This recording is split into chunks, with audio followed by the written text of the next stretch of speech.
Hello, puppies and kittens. Welcome to another episode of Matter of Fact Science. And I get the pleasure of starting out the day, starting out this episode with a couple of super chats right out the bat. Now, first of all, there's $20 from Doubting Thomas, a friend of mine. Thank you very much for that, Thomas. And then I'm waiting for that to pull up on screen before I jump right away to the next one. I guess I'll do the intro for our guest in the interim. This is Jonathan Baker, who is a paleoclimatologist. Have fun counting the syllables in that word. We're going to be talking today about, he does his own radiometric dating, so we're going to be chatting about that a little bit. And then, of course, how we know what we know, or what he knows about, what the weather was like, what the weather past cast, if you like. All right, so the other super chat is Zagros Ozkan, 24.99, and thank you very much for that. He says, "Dear Aaron, I am the son of a Kurdish tribe leader. I am not going to attempt to pronounce that word, but there's 10,000 people in that tribe. He is an atheist and plans to start a science education program for my tribe members. Your arguments are gold." Thank you very much for that. That is the best message I've read all day. Thank you. All right, so is it Dr. Baker? Or Yeah, what is your degree? I forgot to ask earlier. You that's have a okay. PhD in?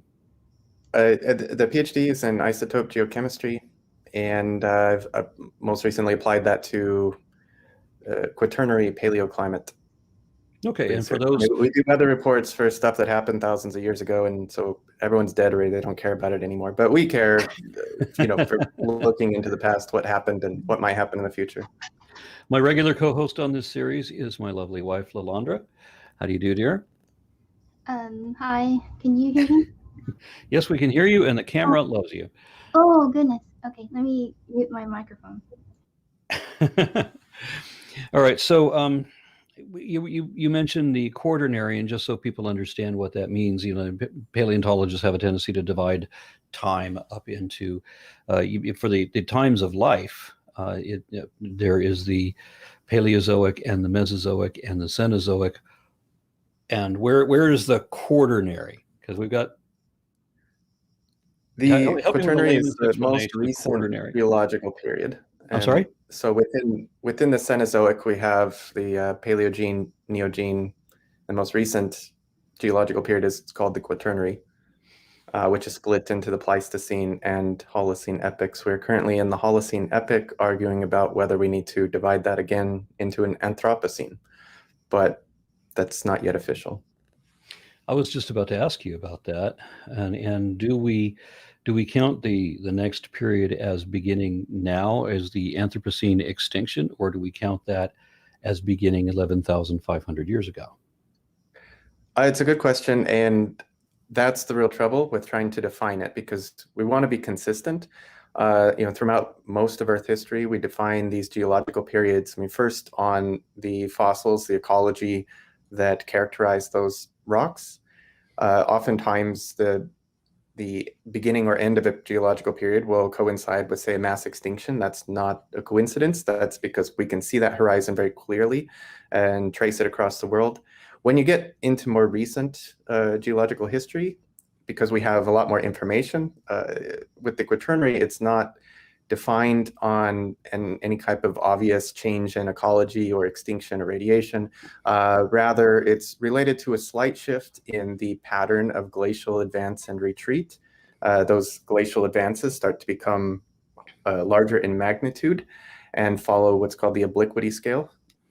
At the same time, there is a very fine geological marker. It's a magnetic reversal, or reverse. It goes from reverse to normal polarity, right about 2.6 million years. So combining those aspects, that's roughly how we define the beginning of the Quaternary. So when it comes to the Holocene Anthropocene boundary, we have to ask the question, well, I mean, our resolution of time is much greater than it was for, say, the end of the Cretaceous. And so we can see extinctions happening. It doesn't appear so geologically instant, and it's hard to draw a boundary. But we also might ask, like, well, is there something definable in the geological record? Could it be a change in pollutants, a change in carbon dioxide levels, a change in this and that? And whatever we come up with, it's going to be a little bit unique and different from how previous geological periods are defined, and that's what makes it troublesome from a International Committee on Stratigraphy standpoint, and so it's we'll see. But I think the argument should be that we could start at least 8,000 years ago. So are we calling the Anthropocene, and I still have two other questions if I can just remember them.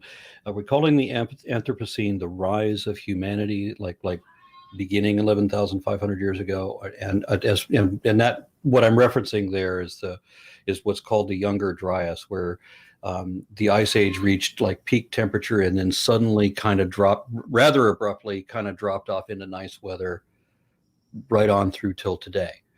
So that was the rise of all of our civilizations. We've enjoyed the nice day that the last 11,000 some odd years have been. Or do we count that as we have all these different extinction level events, and is the Anthropocene the beginning or end of that event? I think it would be the beginning of that event, and really we try to define it around where human influences on environments and ecologies become distinguishable. Or, we can recognize it from the background, and arguing about where exactly to draw that line is quite difficult. If I could go back and reinvent the calendar, like Pope Gregory in the 16th century created a new calendar, the Gregorian calendar, and then backdated that to coincide with Jesus's birth. If I had the opportunity to create a calendar, I would like to backdate it to the Younger Dryas, because I think that's where the humanity began. That seems to me the best place to put that. I also have to apologize to the audience. While it sounds like someone is calling out my name, it sounds like a little old lady calling out my name. That's actually my parrot, who apparently wants to be on the show tonight. So I apologize. There's nothing that can be done about that. I also have another super chat. This is John McBride, $20. Thank you very much. Aaron, have a dark brew on me. Thank you. Your videos are both educational and snarky. AF. I wonder what AF means. And then thank you for your work on the logic of atheism and the beauty of evolution. Thank you very much for that. And that was immediately followed by a super sticker, warning Page Gaming, and he gave me $1. Almost. All right. So thank you very much for that. Now, you mentioned a scale moments ago. It was not a word I was familiar with. Mm-hmm. Do you remember what you were talking about a couple of moments ago when you mentioned all these according to I can't remember what the word was. Do you remember what the scale was that you were talking about? Okay, we'll move on. Yeah, I'm trying to think what we covered there. Yeah, so I guess I should jump. One of the things that I'm primarily interested in with what you were describing about what you do is that you mentioned that you do your own radiometric dating. And I've had so many arguments with people who hold to this idea that they're reality denialists. They don't want to know how things really are. They want to make believe something else. And one of their little make believe beliefs is that we don't really know how old anything is, because scientists date the rocks by the index fossils, and then they date the fossils by the rocks, and they completely leave out that this is relative dating, and we also have absolute dates, and that any date in terms of numbers, however many millions of years or whatever, is coming from radioisotopes. So can you please share on a layman's level description of what the reliability is on that? Sure. And I think what throws them off, first of all, that radiometric dating is a scientific model, and all models have their simplifications and assumptions. They especially get thrown off by the word assumption because they use it in the colloquial sense, which is not how we use it scientifically. Why do scientists use words like theory and assumption when people in the outside world have no idea that they don't mean theory and assumption in the same language that there's? Yeah, we insist on using it the way we've always used it, and people can catch up. No, but it's understandable if you're just learning about this, but it's inexcusable for those who who write about this from this point of view, the pseudoscientific point of view, and because they know better, like they know that when we talk about assumptions in radiometric dating, for example, that there's a constant decay rate, that we can determine accurately the isotopic ratios in the sample, that the system remain closed, and so forth. And these are assumptions, but it's not as though we assume them to be true because we want to believe that they were true, and then we just leave it there. Assumptions are testable. They're always testable and can be challenged. And that's part of scientific progress, especially when you're dealing with models. And if I could, you relate it to something extremely simple, like probably in high school physics, you had a moment where you tried to calculate how long it would take for a bowling ball to reach the ground if you dropped it from 5 meters, or 2 meters or whatever. And there's a simple model, a physical model we can use to calculate that using acceleration due to gravity and the distance, et cetera. I mean, this is a scientific model, and it has built-in assumptions. For example, the assumption that we use in this model is that gravity is the only force acting on the object being dropped. Now, we know that's false, right? We know that air interacts with objects moving through a fluid, right? And even though that's false, it's not something that we just assume to be true and we don't care anymore about it. So, I mean, you can test the force of drag on an object and whether that's going to matter mathematically or whether it be negligible. So things like when it comes to radiometric dating, we don't just assume that the decay rate was constant. We test experimentally what could, if anything, change the decay rates, and only for one or two modes of decay can that rate change at all under the most extreme circumstances, and even then it's only by a fraction of a percent. So if anything changed the decay rate in the past, those unstable radioactive nuclei would, they would that if that decay rate were to change, they would become even more unstable, but also the stable nuclei would become unstable because the fundamental forces of the universe are the only thing that can change to change this decay rate. But beyond that, I mean, we can, if we want to know if, say, decay rates were always constant, we can test this by dating multiple isotope systems within the same sample, and that's something that we frequently do. As an example, in our lab, we use uranium thorium to date, especially to date carbonates that are less than 700,000 years old. Another way to test this is not only to use that uranium thorium decay system, but the uranium protactinium decay system. And so this is done regularly, for example, with corals, which are dated to the last 100,000 years. We date them by the two isotopic systems. Both give the exact same age, and therefore, at least over that interval, the decay rate didn't change. And we can set up this assumption as a testable hypothesis. If it changed at all, then we would expect X to happen in the isotopic system, and that's not what we find. So that's the one thing I think that gets most people tripped up, is that they see this word assumption, they figure it is just a guessing game. We throw in whatever numbers make us happy, and that's it. And it's just not how it works. One of the things that I've seen is that the people that I'm talking to, the wanna-believers, the people who try really hard to believe what they want to believe and try not to understand what is real because they want to believe something else, those people, that they're trying to confuse themselves. And so with a lot of what you're saying, I can understand, like you said, you would have to change the laws of physics in order for this to be wrong. And of course, the first argument they bring up is that maybe the laws of physics are different whenever I conveniently need them to be. So I realize you can never reach people that are that inert, but as somebody brought up in the chat, they brought up that it was the obliquity scale. Oh, I'm sorry. Yeah, that's, I should have caught that. Obliquity scale. This is referring to what are called the orbital forcings of Earth's climate based on variations in its orbit throughout time. So the obliquity scale relates to the tilt of the Earth. You also mentioned the change in magnetic poles 2.5 million years ago, or somewhere thereabouts. How do you identify that? So this is identified by taking samples of sediment or other types of rock that have magnetic minerals in them. The magnetic minerals can align with the polarity of Earth's magnetic field or the direction of Earth's magnetic field at the time of deposition. And so by taking, you have to be very careful to align these correctly, so you know exactly how you took, what direction you took out the sample from. But you essentially put the sample in a lab, spin it around in a magnetic field, and so you got to love when you somebody can measure the magnetic forces produced by that. You got to love when people found a fossil some random place and they hand you some piece of maybe bone fragment and they tell you to date it. And they didn't tell you where they got it. They just hand you the fossil itself. And what do you do with that? Yeah, that's me just hand it back and say no.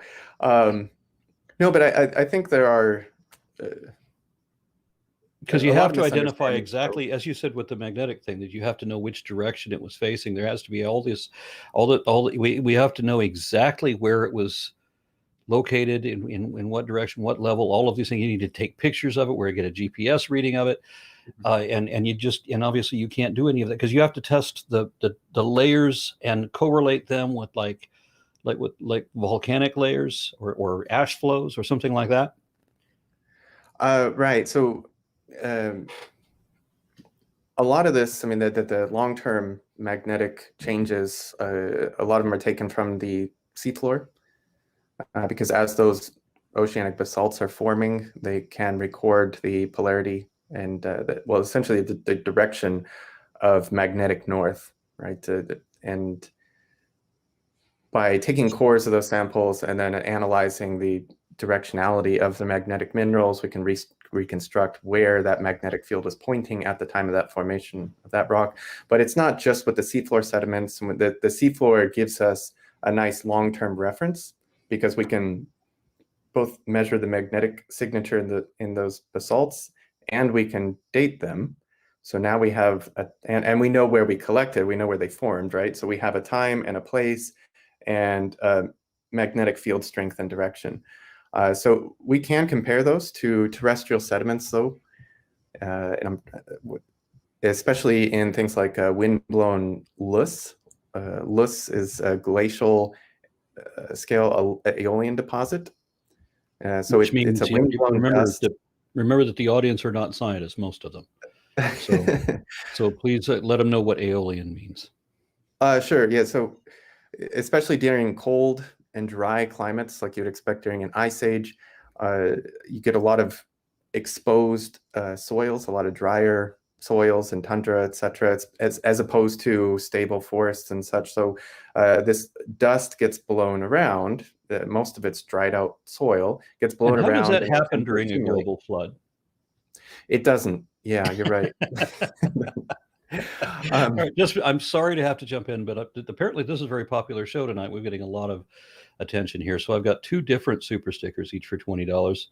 And then I've got PhD Tony.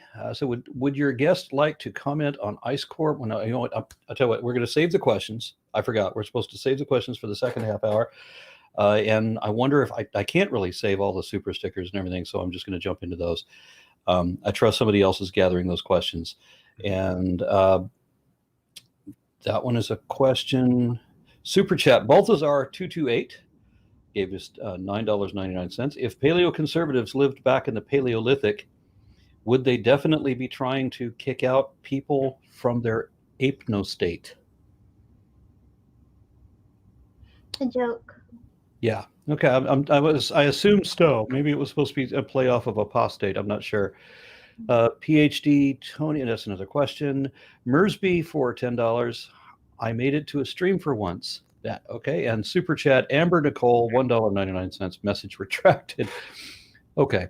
Sorry for the interruptions. I think I'm going to save the other super chats until we get out.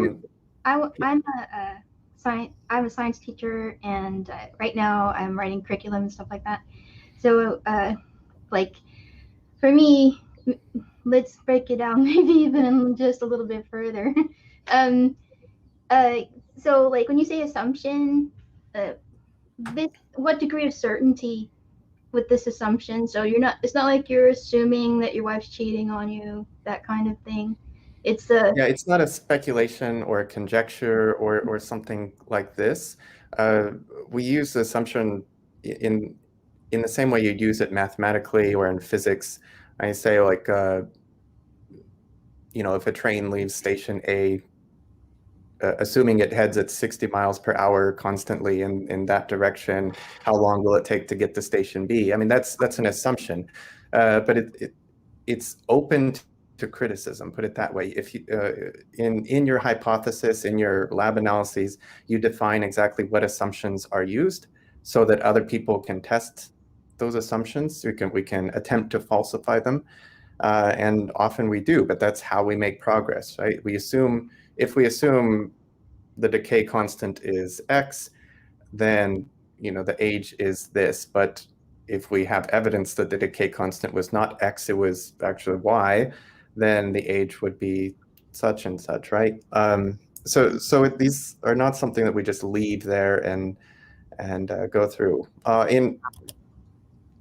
want Yeah, to ask if I could share the the screen as sure. well when you have a chance. And the assumptions based on observations, like you gather readings and stuff like that, and you gather evidence and analyze it. Like people aren't assuming they know how old a corpse is. They've observed corpses in labs decaying, but you can't observe the Earth doing what it does over billions of years. So Right, and that's a good point. So to test the assumption, it is with collecting data, and doing analyses. With regard to radiometric dating, for example, as I mentioned, we use what's called this uranium-thorium technique, and uranium and thorium get separated in well-oxygenated waters in environments, for example, in the ocean. Uranium is quite soluble, thorium is not. For every one thorium atom in the ocean, there's something like 10 million or 100 million uranium atoms. So it's essentially non-existent there, but in structures like corals, uranium can get incorporated into the calcite structure. And so as the coral forms, uranium is there, thorium is not, the thorium tends to accumulate. So we can make the assumption, for example, that there was negligible, not measurable amounts of thorium in this sample at time 0. And based on that, we calculate an age of, say, 100,000 years for this coral. Now, that assumption that there was no thorium at the beginning, right? It sounds like something we say it because it's convenient, or maybe there's a physical reason, like I just gave. There's a chemical reason that there shouldn't be any thorium at time 0, but we don't want to just assume that and never test it. So with the uranium-thorium system, we can take advantage of the fact that there are two thorium isotopes. There's 230 thorium and 232 thorium. So 230 thorium tends to decay quite fast with a half-life of 75,000 years. 232 thorium has a much longer half-life. So on a time scale of 100,000 years, 232 thorium isn't really decaying at all. So by measuring the amount not only of 230 thorium, but also 232 thorium, we have a proxy for how much thorium was present at the beginning when this, when the mineral formed, right? And so we use that to test that assumption. It's just a simple observation of the chemistry of the sample today, right? And it's one way to rule out, or one way to confirm or support or test the assumption that goes into the model age of the sample. Does that make more sense? yeah, so the assumption is that it has a constant decay rate or a predictable decay rate. Right. Right. So What I Yeah, noticed with a lot and of the issue with people, decay rates, if you want to know if decay rates have changed, you just date sequences, whether it's sedimentary sequences or volcanic flows, or in the samples I work on are cave samples. And so there's stalagmites that will grow layer after layer, and we could date those. We know that the youngest layers, the youngest layers are at the top, the oldest layers at the bottom. So by dating them back through, we can determine how fast this sample grew over time, right? So by dating these samples through multiple systems, multiple isotope radiometric methods, that gives us a test on that assumption about the decay rate. Because if the decay rate changed for any of those decay paths, then the ages shouldn't correlate. One should deviate substantially from the other, right? And that's not what we find at all. These are quite coherent, through multiple systems. I mean, especially when I go all the way back, dating of meteorites. It's not just the uranium lead system we use, but you can look at rubidium, strontium, and samarium, neodymium, and a few other systems to confirm whether one of those assumptions was just wrong. And what we find is that all the assumptions pass the test. They pass our attempt at falsifying them, and that's how you have a robust radiometric date. So when you're doing science, you're doing an awful lot of, I mean, you never claim certainty on anything. And there's like one rule: you have to be dispassionate about it and always prepared and ready and willing to be proven wrong if that's ever possible.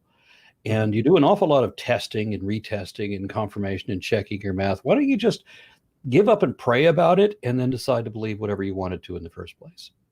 Well, the goal in science is simply to disprove, and that's another colloquialism I think that we use.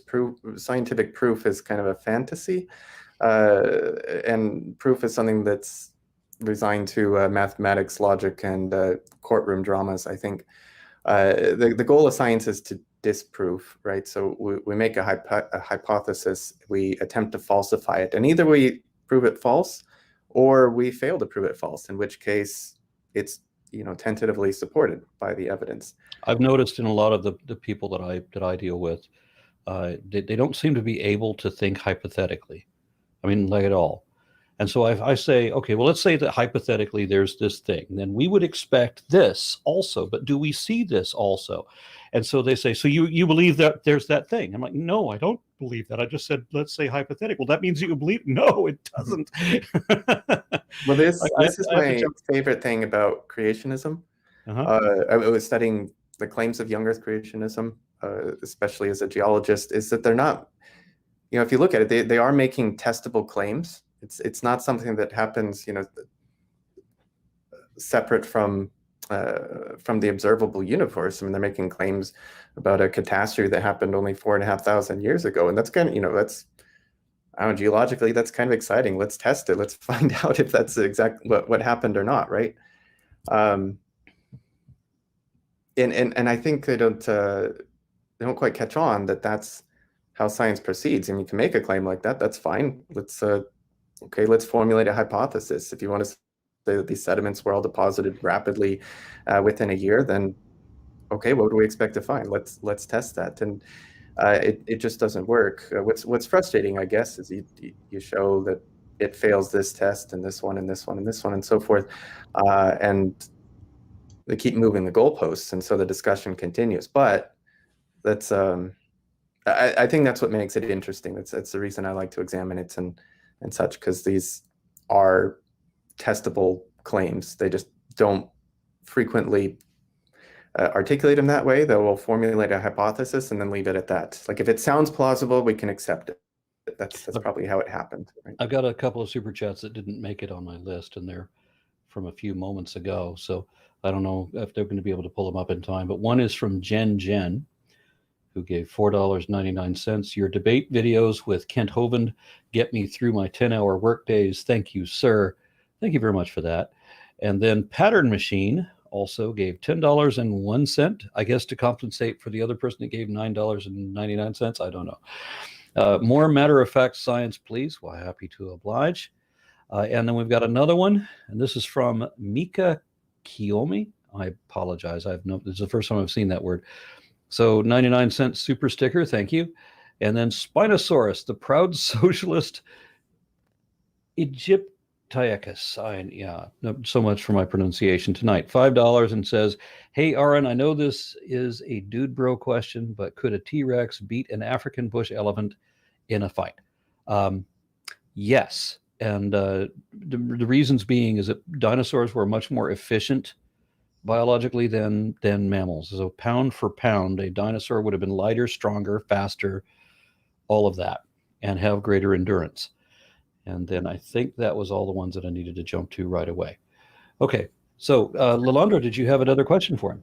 What you were saying was interesting, that people just don't, people want to say something, well, let's test that. That's kind of like the history of science. Like chemistry started off as alchemy. Can we turn lead into gold? You know, and then people started figuring out what the elements were, and about atoms and what things are made of.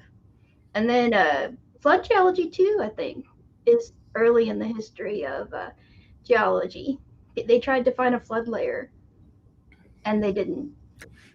Yeah, I That mean, all over the the world. flood geology really got us started, and a lot of early geology formed out of testing exactly that, looking for the evidence of what we might expect to find. It was used to explain a lot of features, um, but eventually it failed the test. I mean, these catastrophic explanations for geological strata, they failed the test, but that's okay. Like, we learn something when we disprove our hypotheses. That's how science progresses, is proving ourselves wrong, The way I or others. explain that is I say that science works like a game of 20 questions, where every answered query changes our information. Yes, the information has changed, but it's also improved it. So Negative it helps us zero in on the truth. negative results are results too. Right. We found out what didn't work or what the answer wasn't. Yeah, I think there needs to be a journal dedicated to negative results so that more people are encouraged to publish there. That would be helpful. Yeah. um, they're not as exciting, maybe as not as high impact, but they are important. They could be so entertaining though.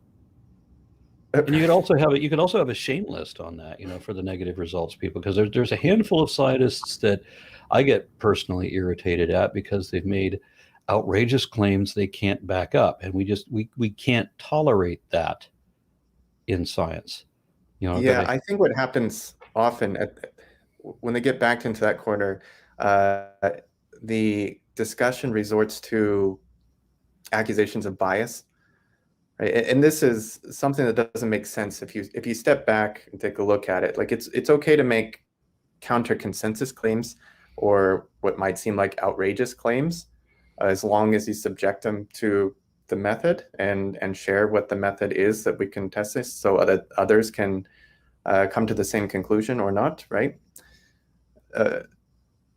But when they step back and say, well, the only reason you don't get this, why you think my hypothesis is wrong, is that you've got some cognitive bias that's going to cause you to dismiss it.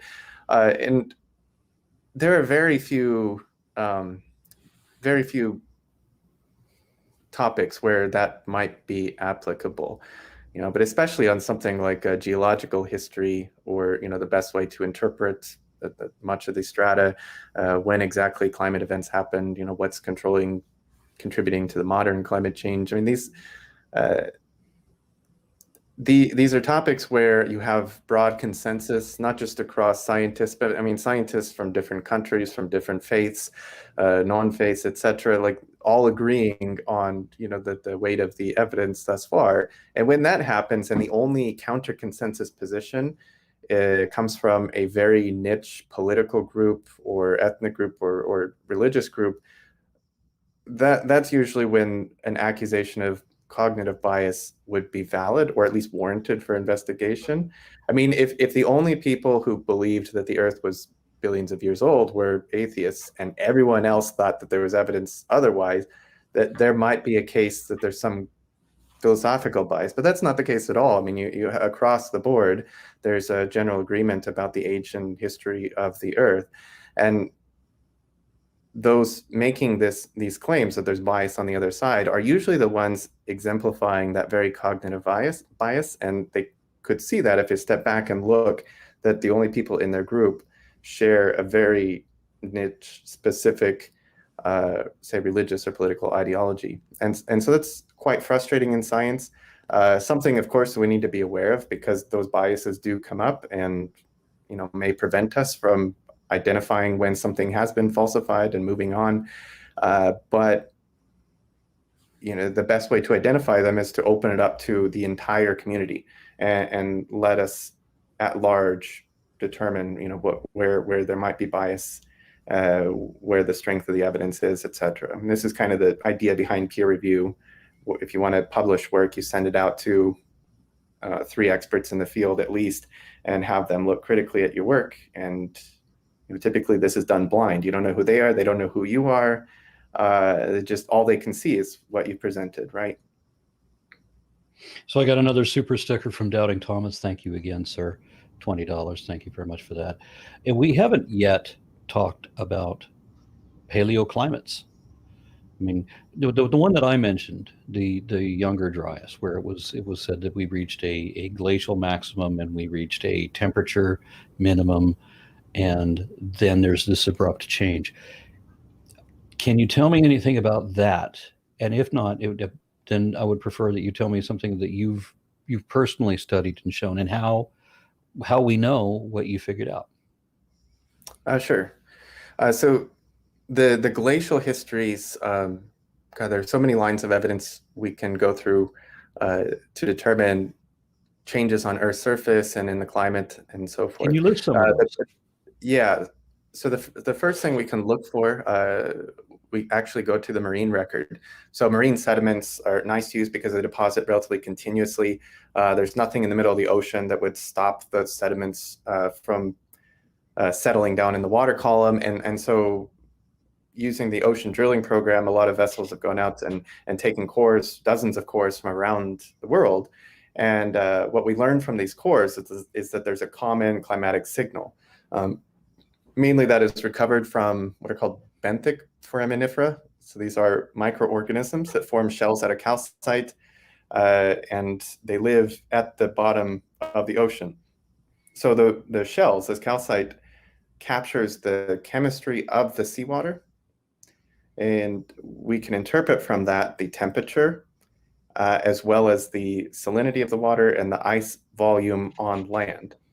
Right, the ice volume on land, as it expands, as more and more glaciers form on land, it takes water out of the oceans, right? It does lower sea level, but there's a preference for the lighter isotope of oxygen when this happens. So the lighter isotope of oxygen, that's 16O, is preferred during the evaporation from the ocean, and then it moves over land and it falls out as snow. And if that's captured as ice and stored on land, that's a little bit less of that light isotope of oxygen that's in the oceans, right? So this value goes up and down through time, and there's a common signal between all the marine cores that show us when there were glacial advances and glacial retreats, right? So the most recent glacial advance peaked about 21,000 years ago.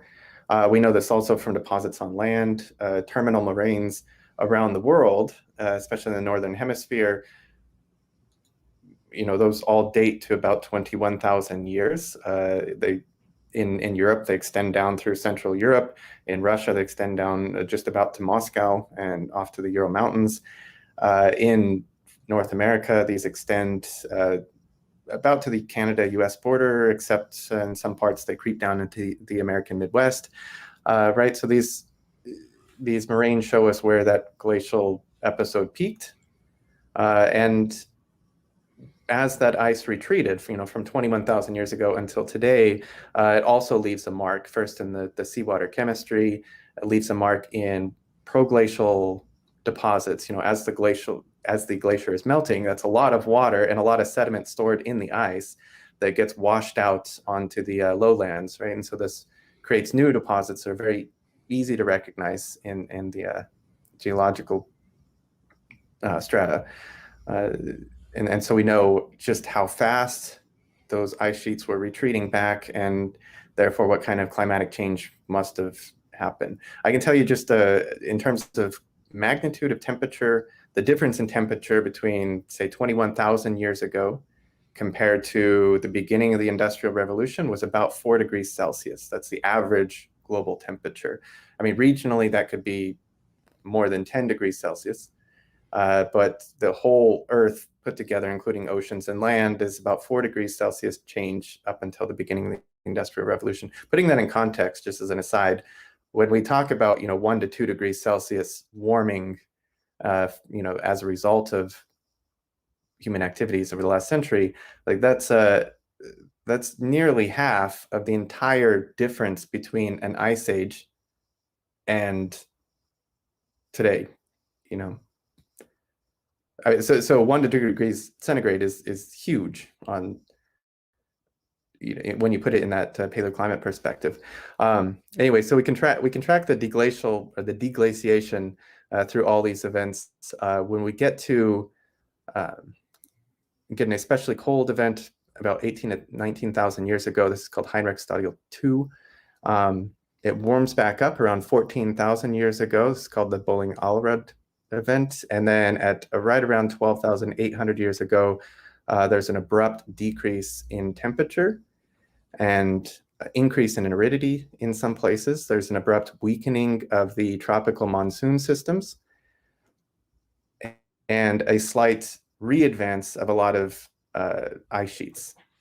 It's surprising to me that when you get such a relatively trivial change, either in temperature and sea level, that when the sea levels drop, and I say relatively trivial compared to like the concepts of the global flood, that when the sea level gets down low enough that you can walk from England to France, for example. I mean, there's so much data that is produced from that it adds another layer of reality denial, to blot out all of that data to pretend something else.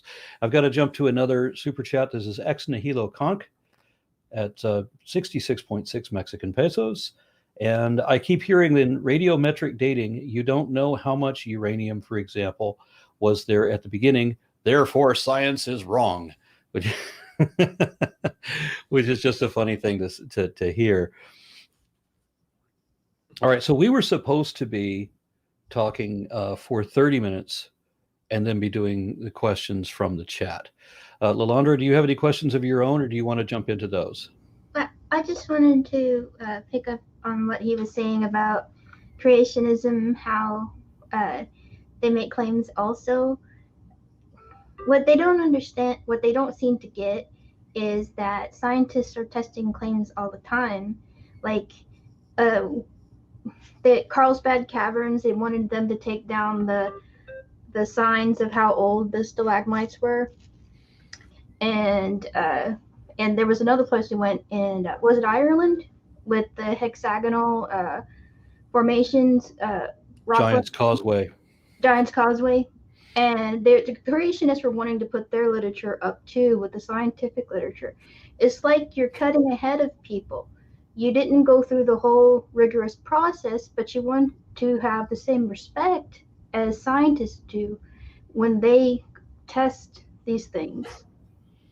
Yeah, that's a really good way of putting it, that they are kind of butting in line and want to put it out there as an alternative view, but they haven't gone through the rigor of defending it as such, and they won't accept that it's not defensible, right? That it has been falsified quite thoroughly from many angles, and therefore it doesn't get to be there. I mean, for a long time, there was a Grand Canyon, a different view. I think a book written trying to explain the Grand Canyon formation in a young Earth timeline. This was sold in the Grand Canyon bookstore. So you go to visit the national park and you can buy this book in the bookstore. That was taken out, thankfully. There was another book, Grand Canyon, a Monument to an Ancient Earth, was another one put in its place. This one explaining that, actually directly responding to those young Earth books, and written by a host of authors, with background in this. It was very, very well done. But this kind of does go through at least that debate and what they were trying to do, what they're trying to claim about the Grand Canyon. It's quite informative. And so it is frustrating to see anything like that happen. I mean, why take down a sign talking about the age of stalagmites in Carlsbad Cavern unless you've shown any kind of evidence otherwise? And they really haven't. I think this is a great, but one thing that they don't like to focus on, I don't know if they don't like to, but not something that they do focus in detail on, are the age of those cave deposits, because they are extremely robust.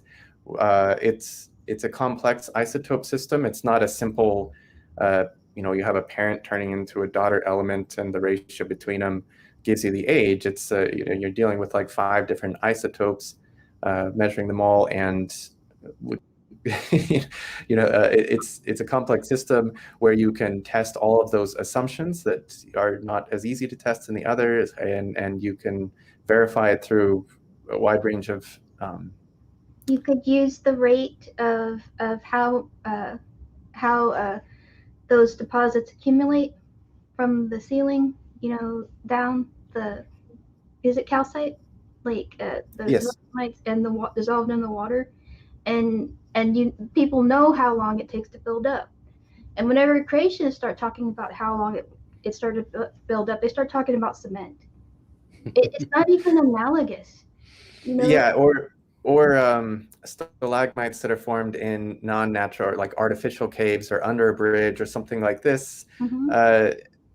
Yeah, and I've seen that too. They start talking about what might be physically possible, like what are the limits of how fast a cave formation can grow. So, the question is not what is physically possible, but what is plausible for this particular scenario, right? Yes. The chemistry is quite different. The kinetics are very different in a low relative humidity, warm environment versus a deep, dark, cold, wet cave. And they kind of shoehorn everything into their conclusion rather than looking at what the evidence is and following it to the conclusion. My conclusion is this stalagmite is less than 6,000 years old. It must have formed by some kind of cementing process. Right. Well, that's what happens when you start with that restriction. Like my timeline is X, it's got to be less than X. I mean, if anybody has evidence that that the dating of these is not robust, then by all means send it to me and we can discuss it. But I haven't seen anybody actually test the hypothesis, and they stop there at talking about what might be plausible, and then like jump over to the conclusion that, oh, that's how it happened, right? Because it might have happened this way. We know that the timeline is so let's go with that as an explanation. I'll put And the it link doesn't to your work blog, that by the way. way, in the description, just in case anybody has any kind of follow-up question or challenge. I mean, hopefully they're going to be sincere questions, because I very rarely get those, I think. And then I got another super chat. This is Spinosaurus, the proud socialist Egyptiacus, I guess. $5. What do you think of the prophecies that Trump will be reinstated by August 15th? Well, I got one thing to say about prophecies. Prophecies all do the same thing. They fail. That's all prophecies ever do. That's all any prophecy has ever done. It's going to fail. All right. So I'm gonna let Lalandra take over the next question, or move to the chat questions. Let's see what we have here today. It looked like we had quite a list building. I've got Jeffrey Green, another super chat, $10. Here is less than I owe you. Keep praying for me to win the lottery so I can send more. Okay. I think this person, there's one person, Alif Muhammad, who was asking how am I holding up as an educator. I'm not in the classroom right now. I'm working on an earth science chapter for a curriculum company. Just happened to be talking about climate change. So Yeah, and coincidentally. And we also got Abu Mohandas gave us 50 euros. Thank you for all your good work. Cheers from the Netherlands. Thank you so much. This is a very popular show tonight. Thank you for being on. I appreciate it.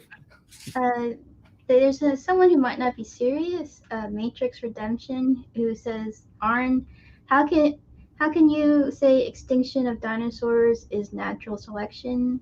Do you mean nature threw the asteroid as some sort of universal conscience?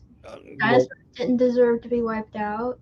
Yeah, natural selection is not enormous calamities or catastrophes. Natural selection is a matter of population genetics, or rather population mechanics over time, so that trivial differences will over many generations edge out over others. And obviously, when we're talking about a comet, when somebody comes in and just shoots everybody in the building except for one guy who's hiding under the table, the hiding under the table is not the beneficial trait that was represented in the population. So that's a whole different type of metric. Yeah, I think at that point the fitness factor would have to be, being able to withstand boiling temperatures in the atmosphere for a certain amount of time, or a complete lack of food, or Yeah, there's another thing to the say other about things that happen in the fallout of that. the thing we can say about dinosaurs is that in general, as I said, pound for pound, they were better than mammals. They were much more efficient than us. They had the avian lung system, so they had more power, more endurance, higher body temperature in some cases. I mean, they were kind of impressive, but of course they had to have a huge food intake. And when you are that enormous, and one of the reasons they were so big is because their bodies, process oxygen so efficiently, so that they were the best things the Earth had ever produced. And all but the birds are the only things left of them, for the sheer luck of being able to fly. And in most species of birds, or most varieties, or I think 4 or 5 different families of birds all died out in that event, and there were only 2 that survived, and they represent all of the remaining dinosaurs. And it's because those were the ones that were small, that had the varied diets, had the ability to fly, and could skirt some of this mayhem, where most birds, in fact, including some of the flying birds, could not. So it's not fair to put that that event in a natural selection scenario. Oh, and we got another super chat. No, I already read that one. Sorry. Lalandra, you got another one? Yeah. But you're going to talk about paleoclimate. How do we know from looking at the past that the climate is changing now, and why is it a big deal? So looking through the past, there are a number of proxies we can use to determine what climate did, over time. It's important to note that some of these proxies are very quantitative. You can use a chemical ratio to interpret, say, paleotemperature and changes in how many degrees Celsius. Others are not quantitative, they're qualitative, so we know whether things were drier or wetter, hotter or colder, but without having, say, a specific amount. But really, the goal is to combine as many of those together at as high a resolution as possible over as wide a geographic area as possible. And one thing I see confused often is that single proxy records, for example, the Greenland ice sheet, we gain a lot of information looking at the oxygen isotope chemistry, the nitrogen isotope chemistry, the concentration of gases caught in the ice layers, and the ratios of elements in the dust that it contains. I mean, all of these point to different signals in the climate. For example, local ocean temperature over the ice sheets, the strength of predominant winds and things like this. But it's a lot of that is pointing to a very local signature in Greenland. And if that's all that we have, then we just have Greenland temperature history. We don't have global climate history. So for it to be a climate history, we need enough data to reconstruct over a wide geographic area. So this is done through statistical composites of multiple records. And we can take all the tree ring records in the world spanning this time, all the cave records, all the Marine Corps records, the lake records spanning a certain time, and work those into a statistically rigorous composite. And by statistically rigorous, I mean designed in a way that it avoids human subjectivity as to what should be included and given what kind of statistical weight in the averaging of things together. Humans are very bad at identifying signals that are there in data, and we are very bad in that we like to see things that aren't there.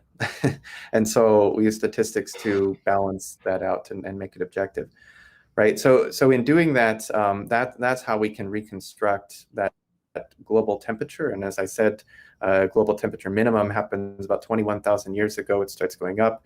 We see this very sharp, abrupt cooling event, the Younger Dryas. It's been linked to changes in the North Atlantic, and specifically changes in the ice cover, the strength of ocean circulation, things, a lot of that is affected and could be possibly a feedback from the melting of ice sheets, because as you melt ice sheets, that water pools up and you're dumping a lot of fresh water into the oceans, and that does affect the salinity. Salinity affects ocean circulation strength, and this can affect the global heat pumps that move heat from the equator to the pole and balance everything out. When those kind of shut down, now you lose your heat source, so to speak, in the high latitudes, and that's what we see happen with the Younger Dryas. It's a very abrupt event, and it propagates throughout the atmosphere, or throughout an atmospheric method. An atmospheric mechanism. It propagates from those high latitudes down to the tropics relatively quickly. And I mean, the timing of these events is almost instantaneous on a geological timescale. So the abrupt change in the Greenland ice core, for example, is observed at the same time exactly as changes in the climate of the Western Mediterranean, or in the Arabian Peninsula, in Southeast Asia, even in, say, South America rainforest, the monsoon region of South America. So we have records there that all show this very abrupt shift in climate, and then a gradual warming back up at the end of it. We also know that this coincides with numerous extinctions, especially of the megafauna, and for a lot of them that means a sudden change in their available food source, right? So we have a megafauna like mammoth that can migrate. They can move around quite a bit, but over a wide area of where they're living. I mean, the ecology changes, the plant ecology changes so rapidly that it limits what food is available and where they can migrate to. And now they have to compete with animals they didn't previously have to compete with, right? And so we know that these rapid climate changes, using the analog of the Younger Dryas, they can restrict ecologies, apply a selective pressure, and that matters. That is natural selection, and that will affect the environment even without humans being a part of it. But when you add in the human element, especially humans that have expanded and multiplied to a very large population, given how big we are as a species, the size of our species, we've multiplied and expanded and covered so much of the earth that we've incurred on a lot of those natural environments and ecology. So now we have this human selective pressure complicated by that background environmental selective pressure. This not only affects those ecologies which we get our food and other goods from, but it also affects humans, because this is something I think that many people miss when talking about modern climate change. We sort of neglect what's happening, that what happens around the world is going to affect us too. I mean, if you're sitting at home and think like, I don't really care if it's a little bit hotter, I don't care if there's a heat wave, I've got air conditioning, I've got water rights, and all these other things. It goes well beyond that. It eventually affects our economy, our agricultural production. It affects the economies of countries around us. And maybe if it's not affecting your country that much, what about the ones to the north or the south of you, who may be predominantly agricultural? And if those economies fail, where do you think they're going to go to find work and find wealth and stability, right? So it results in geopolitical and migratory pressures between economies, and that's the reason that we should care about it, because you can't really escape those effects, whether they are direct and come in the form of natural disasters like wildfires or sea level rise or extreme storms. Not everybody lives in those regimes, but you may live in a place where those people are going to move when they can't stay where they and and your wallet is going to be affected when when their economy fails because of I have noticed an awful lot of detachment, especially among my own countrymen, in thinking that they are removed from or not a part of the rest of the world events and climate and so forth, as you're saying, just like the unrealistic perspective of thinking you have an air conditioner, therefore global warming doesn't matter. Mhm. That's fine. If you live in Miami, your air conditioner is going to have a problem when it's 10 feet underwater. Right. I Well, also yeah, got I got another super chat. Jake C 24.99. First time donating. Love your content, Aaron. Long live and prosper. Stay metal. Okay. Go ahead, please. Okay. The the I was looking through some of the questions here. JJ Peterson, if we are carbon based and dinosaur fossils are calcite, then what would they have lived on if Earth was only 6,000 years old? The dinosaurs were carbon based too. Yeah, I'm not Except the sure if ones I the got ones that that I question. played with as a kid, they were plastic. But most of the dinosaurs were It carbon didn't make based. sense to me either. There's a question here regarding are Milankovitch cycles relevant when it comes to climate change? Yes and no. On the time scale of the decades to the next century, they are not relevant. In longer term, sure. And I guess you could say understanding those Milankovitch cycles helps us to understand like the current state of where we're at and understand what the natural background forces are because these natural systems that connect the world as big weather systems like the El Nino Southern Oscillation and the northern annular mode and the southern annular mode and so forth. These are background climate features, the monsoon as well, the monsoon systems, and they change on those orbital timescales. They can change with those Milankovitch cycles, every 10 to 20,000 years, for example. And so understanding the natural background forcings and how they got us to the current climate is important when trying to delineate what the human caused factors are. So if we see a weakening in some system, a big change in some system, we have to ask the question, is that due to the radiative forcing due to how humans are changing the atmosphere? Or is that due to these long-term Milankovitch cycles or some other natural fluctuation? So it is relevant, yes, and we have to study them to understand where we're at and where we're going. But they don't change on timescales that are relevant to human lifetimes or even civilization lifetimes. And when we think about climate change and that it's changed in the past, like where me and Arn are at now in Dallas was once underwater because there was less water in glaciers, but at the time.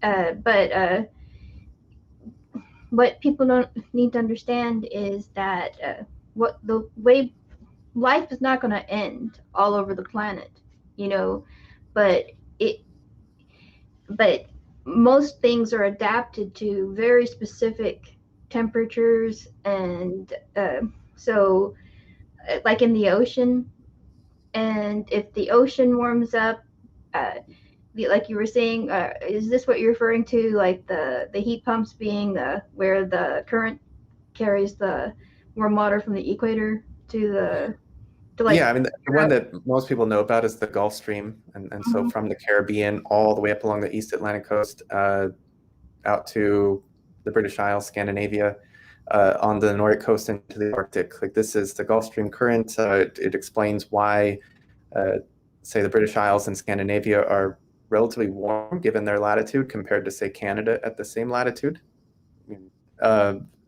This natural heat pump that brings, it accounts for, I think, half of the thermal budget in Northern Eurasia and gives them much warmer winters, especially than they would have otherwise.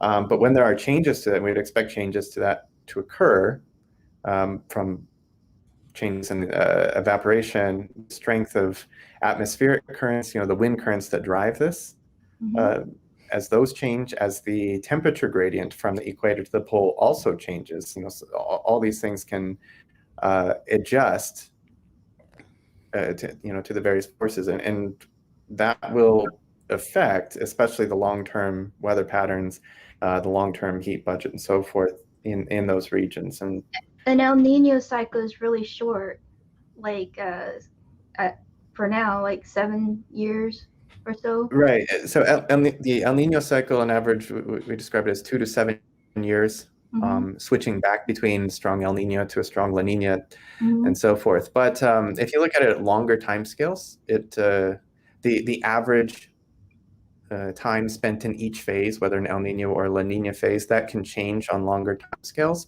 So the El Nino cycle, as we know it, was not very active prior to 4,500 years ago. But then if you look at, say, the temperature in those two parts of the ocean that define the ENSO, those change on orbital timescales, so every 10, 20, 40,000 years, for example, the temperature changes, and therefore predominant wind patterns would change as well.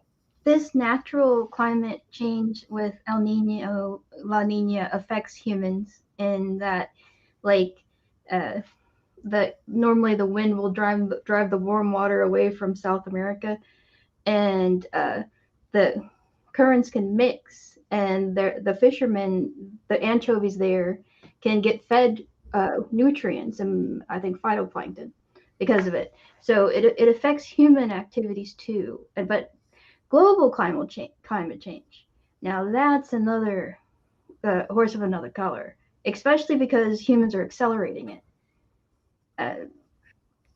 Right, and that's a great example with the South American coastline and how it affects, say, the fishing industry there.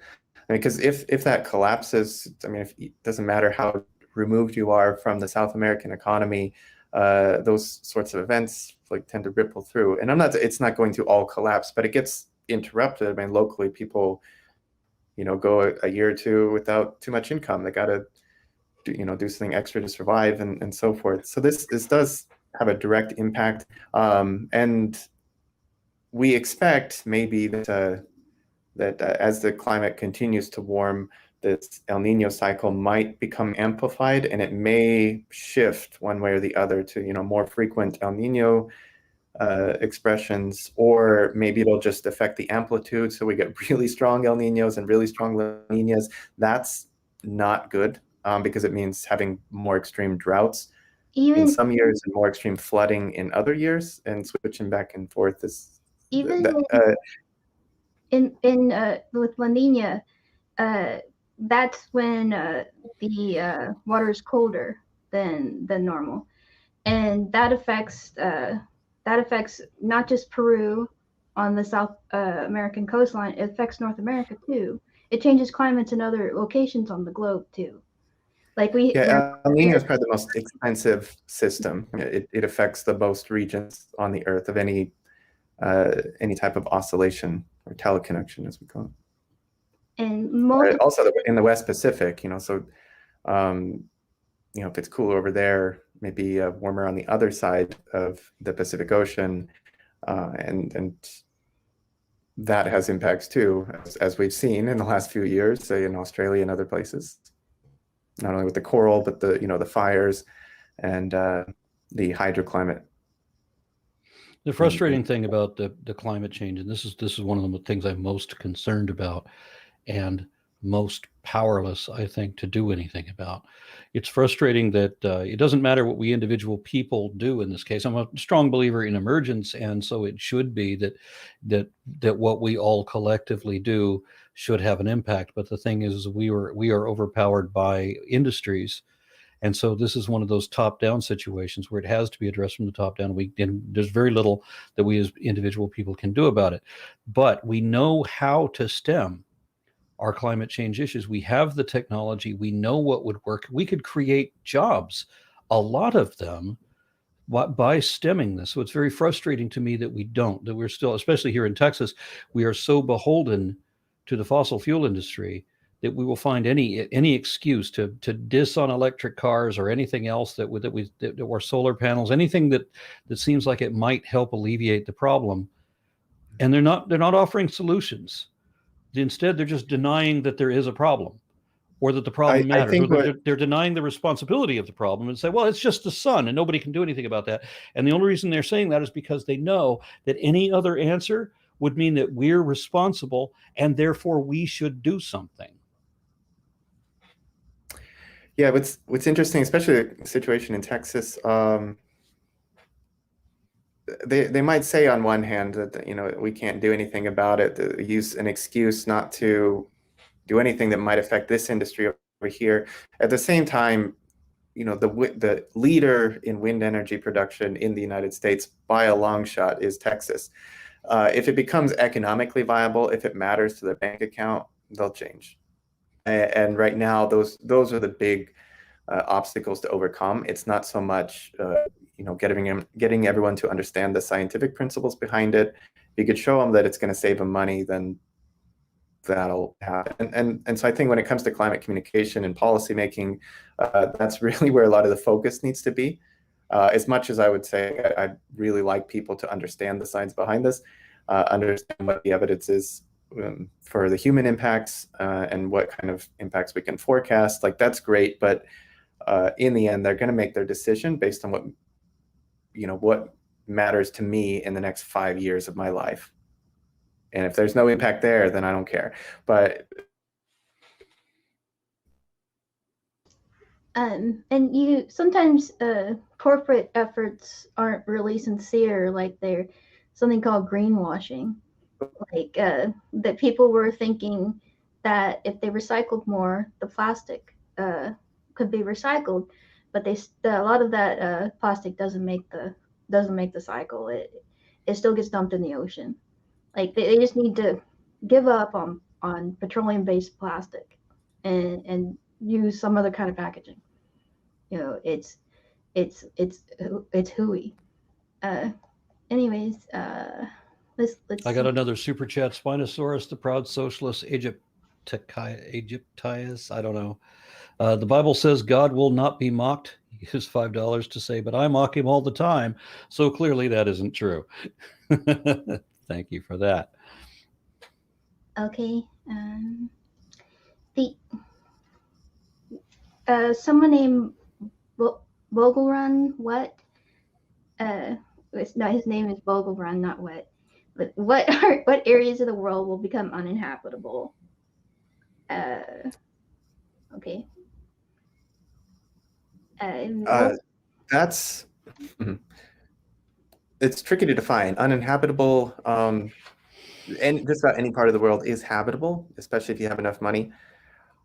But habitable for the average person, you know, given the average economic conditions, there is a large swath of the Arabian Peninsula of Iran, for example, that potentially could be uninhabitable through parts of the year within decades. And this being due to summer heat waves, and because at a certain point, it's not just that the air is hot, but it's also so humid that the human body has no way to cool itself off. Right. So when it hits that point, it's like being in a wet sauna that's up too hot and you can't get out of it. You can't sweat to cool yourself off because you're already at high enough humidity. So there are parts of the world that do get like this. In fact, heat waves in Europe some years ago that were quite deadly. I mean, this was the reason for I it. remember 80 people died in areas that didn't have air conditioners as standard equipment. Mm-hmm. Yeah, and luckily this is not so common if you're, say, in North America or Europe. But you know, again, if you go to the Arabian Peninsula, the Persian Gulf region, this could be common enough that it's practically uninhabitable. You know, unless you have, you know, you're able to shelter with, you know, a climate-controlled system. But there's another aspect to that too. When you talk about the inhabitable areas that we have now, and there's plenty of habitable areas that would be habitable even in that future situation, were it not for the fact that rising sea levels will displace 80% of the world's population. We don't like human migration now. Imagine 80% of us displaced. Yeah, exactly. And a lot of that is from the tropics. The Asian coastlines in particular, the coastlines themselves would not necessarily be uninhabitable, but you have moving coastlines, much more variable climates and less reliable rain seasons. Humans thrive on a stable climate, and the problem now is not simply that it's moving in one direction, but that it's becoming less reliable, more unstable, with a higher prevalence of extreme events. That's what really upsets our way of life. It undermines our economic stability, and therefore it's going to apply, migration pressures. And like a lot of the people complaining about migration waves now are the same ones that don't want to do anything about environmental issues. So there you go. What can you do?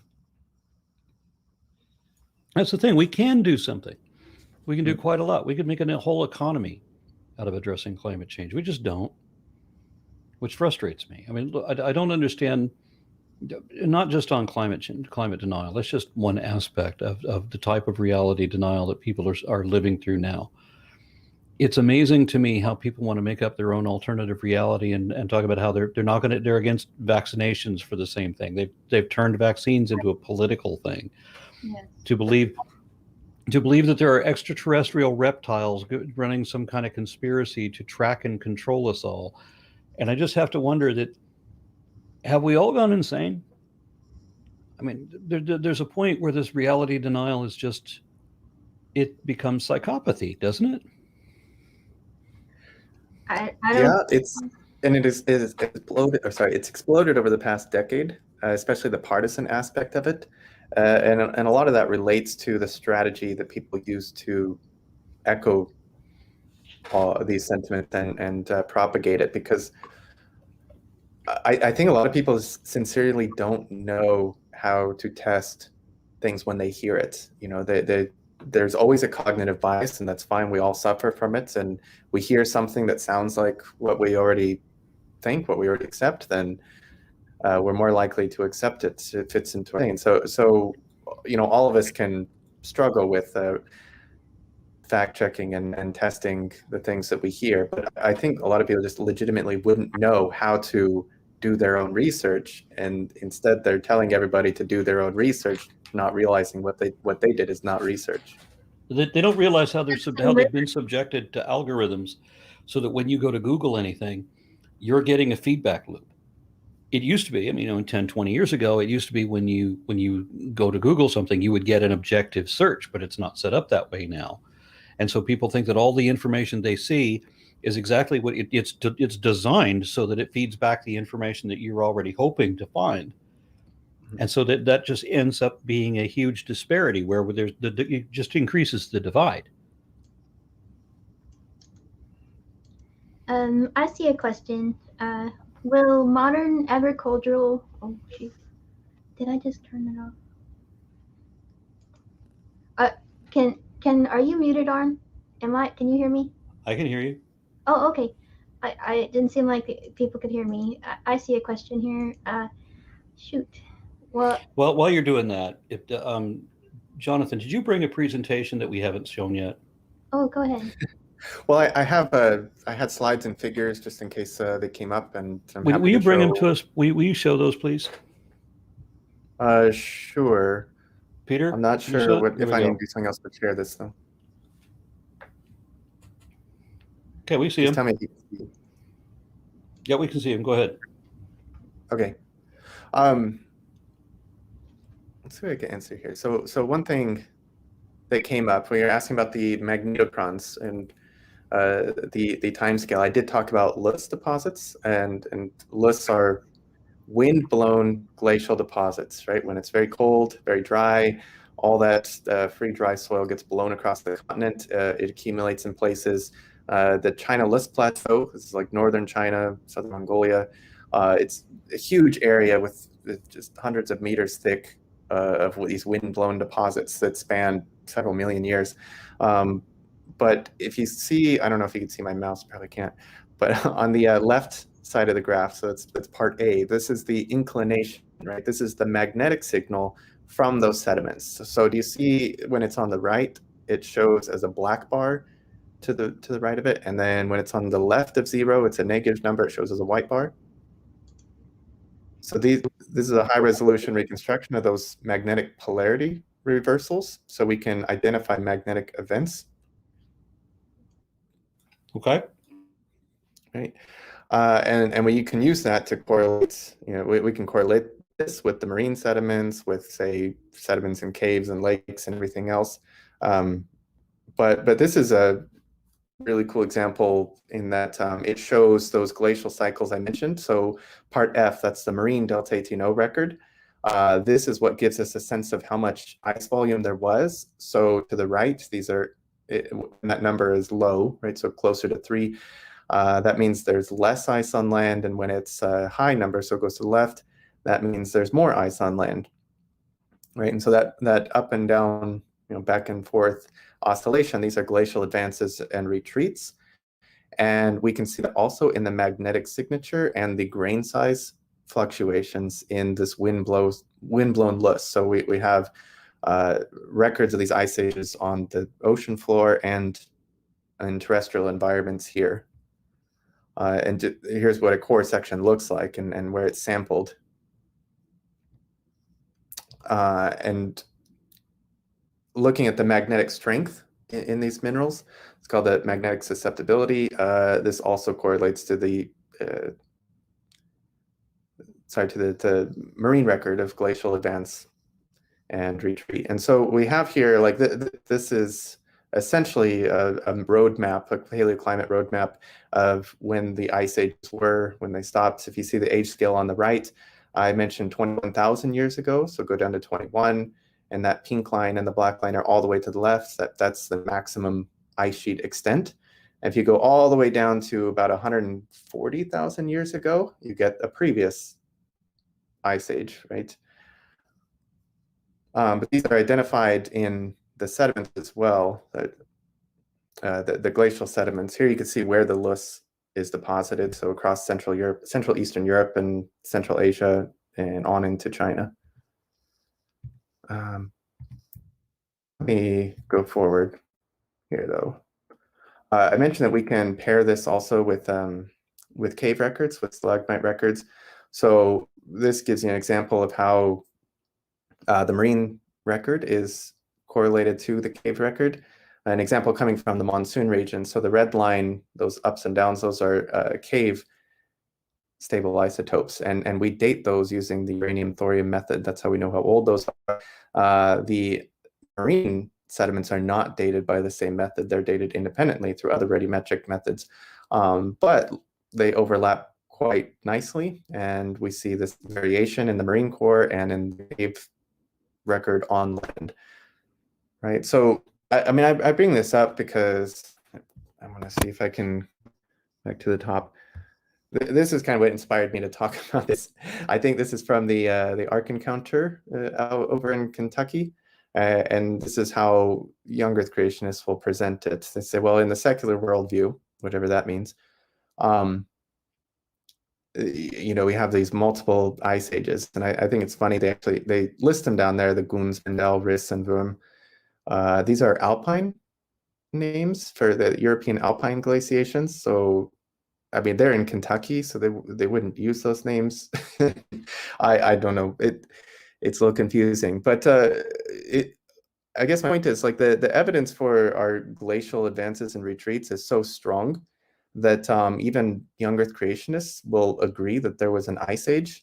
The problem is that there's nowhere in their timeline to fit it in, and they fit it in to this little window right after Noah's flood, as they posit it. So if you go to the Creation Museum, for example, the Ark Encounter, or most creation ministries, they will try to posit that after this flood some 4,500 years ago, The oceans must have been really warm, or the skies must have been covered in ash, or some other combination of factors that led to the rapid accumulation of snow and ice on land. And this is the Ice Age. But in the geological record, that's not at all what we see. I mean, we certainly don't see a single Ice Age, or even just a single Ice Age with multiple phases. It's quite amazing just how many of these Ice Ages we have recorded. This is the climate history for the entire Cenozoic. You can see, starting about 70 million years ago, transitioning into the Cenozoic, we have really no stable glaciers on land until about 34 million years ago. That's when the Antarctic ice sheets began to form, when there was stable ice on the Antarctic continent. And the Northern Hemisphere ice sheets, and so those are the ones forming on Greenland, North America and Eurasia, these begin to grow some 5 million years ago, but they don't get extremely large as we know them in the big ice ages until the last couple million years, right? Those ice core records, the Marine Corps records look like this, and this is our record of those glacial advances and retreats. And I just want to point out, you can go back to, if you follow this time scale, to 2600. So this is in, that 2600 would correspond to 2.6 million years ago. That's the beginning of the Quaternary. And you see the black to white shift there, the Gauss, end of the Gauss magnetochron. That's the beginning of the Quaternary. So that's starting. Well, then I got some evidence against what you just said, because you said you're going by the Marine Corps records, but the Marine Corps was established in 1775. Sorry, say that again. The Marine Corps was established. Different Marine Corps. Sorry. Yeah. Yeah. Good. Okay. Okay. So you see this number 104. These are what we call oxygen isotope stages, or marine isotope stages. The even numbers are glacial advances. The odd numbers are glacial retreats. So we are in number 1 today. You can follow this up to the top left. That's where we are at today, number 1. And number 2 is 21,000 years ago. That's the last major glacial advance. But in the Quaternary, the last 2.6 million years, we're looking at some 52 glacial advances that can be documented in the marine cores around the world, the sediment cores. And these are corroborated, of course, by the ice core records, and we'll see corroborated by the Luss records, which I showed you already. And let's move forward here.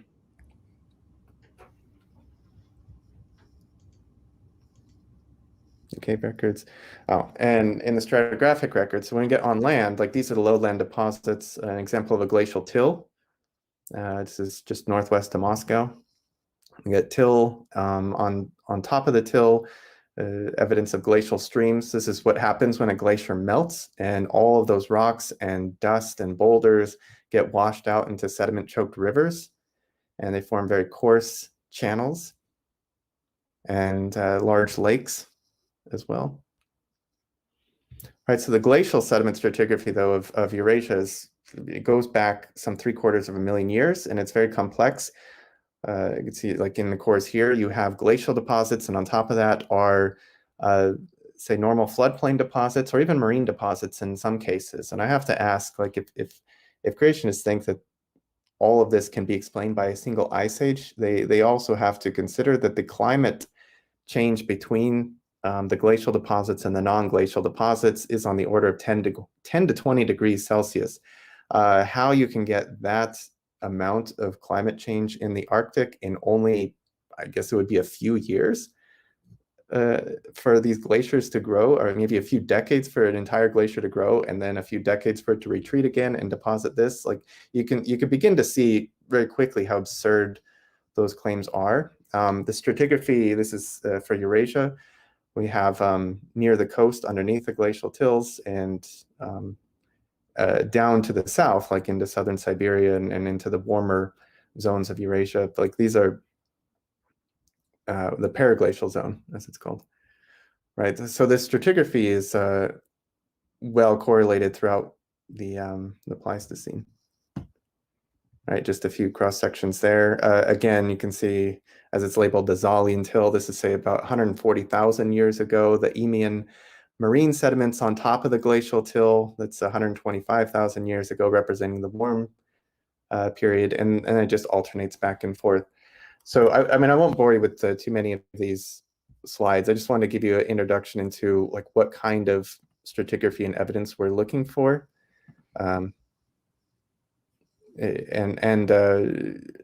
You know, a lot of it is just the alternation of cold climate sediments on overlain by warm climate sediments, and within those warm climate sediments, we have you know, paleo soils forming, organic matter, pollen recorded, so we know what kind of trees and flowers and herbs and everything grew there. And so there are multiple ways we can identify that, like there's an ice age here, and then there was not an ice age. It was quite warm and a warm climate like today, and then an ice age came back and then it went away. The dating for these, by the way, relies mainly on what's called luminescence dating, and to some extent radiocarbon dating, at least the parts that go back to, say, 40,000 years. We can rely on radiocarbon dates. In this case, we have radiocarbon dates of mammoths combined with luminescence dating of the sand sediments. I think another quick explanation, if you will, please. Luminescence. Yeah. Nobody's going to really understand fun. what that is. It's not a radiometric dating method. Radiometric dates, you have a radioactive element that decays into something else. As decay happens within the mineral structure, you get what's called beta minus decay, and these produce what are called negatrons, essentially an electron, right? So when potassium decays, it produces a beta minus particle, and these beta minus particles, the negatrons, they accumulate within the mineral structure. So you essentially have extra electrons that are trapped inside the mineral structure. Now, whenever minerals are exposed to sunlight or to heat, all those electrons, they get let loose. This is called the bleaching process. So if you if you have sediments that are buried relatively quickly, say in a glacial outwash plain or in a sand dune, those minerals are, as long as they're out in the sun, they're not accumulating extra electrons in their crystal structure. But once they get buried and they get covered up, now they're no longer exposed to the sun. Any radioactive decay that's going on around them in the mineral will, you know, cause these negatrons to accumulate in the crystal structure. So when we dig up the minerals, you got to keep them in the dark, of course, and keep them from heat exposure. But if you can get them back to the lab, we use certain wavelengths of light, visible light or infrared light, or you can use just direct heat to cause these negatrons to be released. When they're released, they cause a, you know, essentially release a photon energy, and so you can view them as a luminescence. That's where the name comes from, luminescence dating, because the amounts of that luminescence is directly related to how long these minerals have been sitting in the dark. Right, so OSL dating, you're using visible light to excite the mineral and release the electrons all at once, right? The OSL dating can be pretty reliably applied to glacial sediments. It's especially good for dating cave sediments or dating things like sand dunes, right? Where at one point they are well exposed to light and another point they are not, right? And it's good back to about 1.5 million years. Okay. Well, that was a good explanation. I only knew the really basic explanation that somehow, and I'd never understood how they were able to tell, you know, when this was last exposed to light. So I thank you for illuminating. Yeah, that's the basic yeah. principle. We have the opposite of that, what's called cosmogenic dating, or cosmogenic exposure dating. And for example, if you have a boulder that is, you know, it's melting out of an ice sheet and then it is suddenly exposed in the middle of a field. Now you've got a granitic boulder sitting there that will accumulate cosmogenic isotopes, right? So in the silica minerals, for example, You can get decay into short-lived isotopes like aluminum or beryllium, and these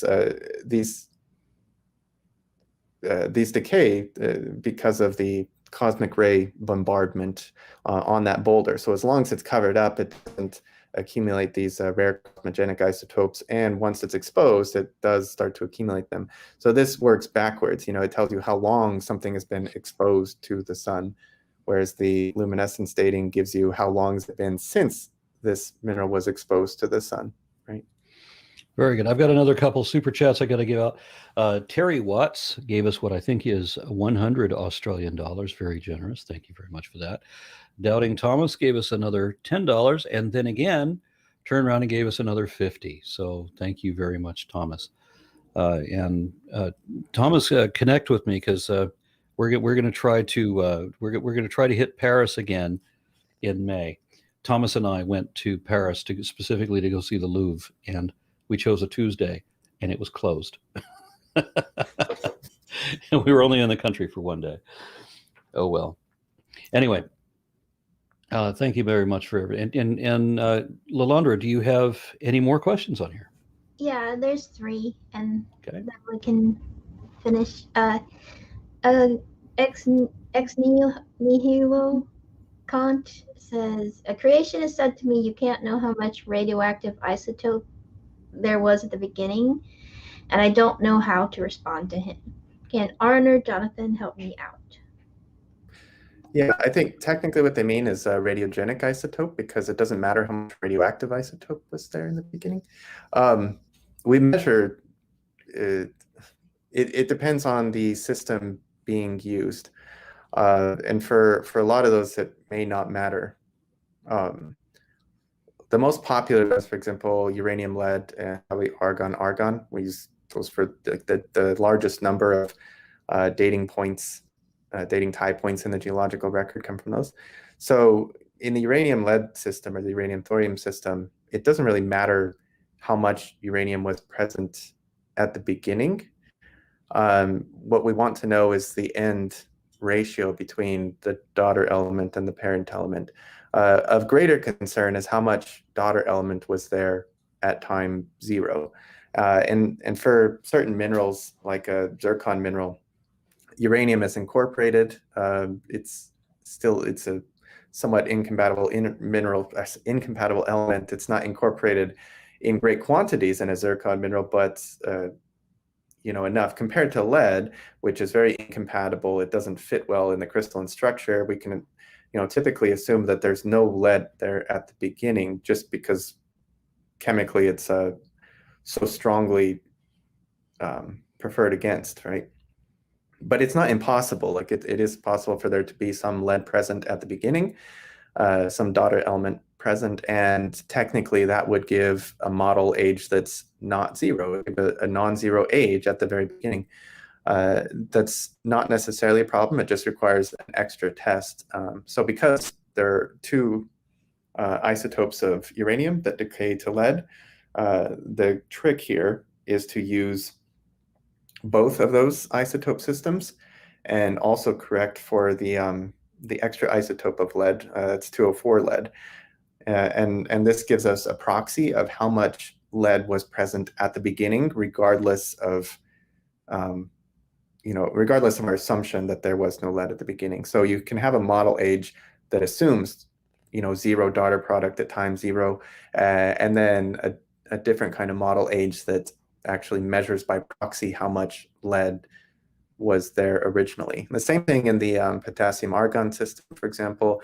We can assume that there was there should be negligible argon at time equals 0, because argon is a noble gas and shouldn't bond tightly to anything, or it shouldn't be stable within a mineral that's forming out of lava, at high temperatures. But we know that argon can be trapped in the mineral lattice at time 0. Not a lot of it.